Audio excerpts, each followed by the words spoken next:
احنا كنا بالمدارس، انا كنت ثالث متوسط بهذاك الوقت. شهر الرابع احنا كانوا منطينا عطله استراحه على مود نقرا بيها، واخواني كانوا بالمدارس. فمن اجوا اتذكر الساعه بال 11 قبل الظهر، عرفت شلون؟ فقالوا وين بيت كاظم؟ تفضلوا هاي احنا موجودين. قال يلا لازم تصعدون بالسيارات. يعني احسب حتى الاكل اللي والدتي كانت مسويته بعد على الطباخ. زين.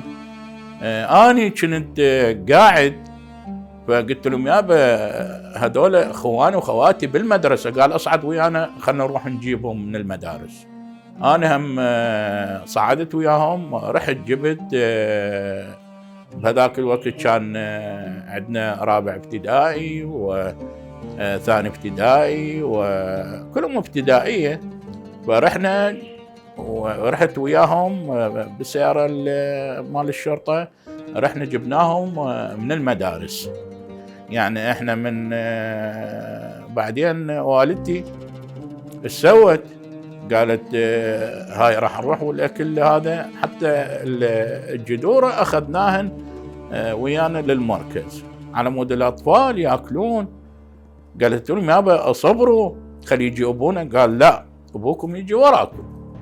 بعدين والدي يجي بالثنتين من العسكريه، اجى بملابس العسكريه، من اجى من اخذونه لكوا البيت ضربوه هذا كلهم.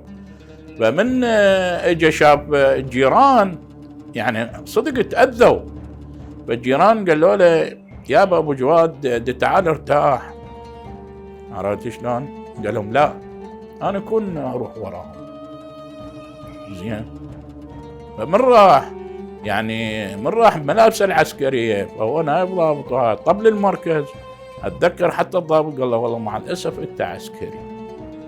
قال له ليه؟ قال له انت عسكري وهاي وانت تبعه هيك. يعني من واحد اتذكره نقيب، يمكن هيك درجه نقيب ضابط. قال له بعد انزع ملابسك والبس ملابسك المدنيه على مود تسفر وياهم.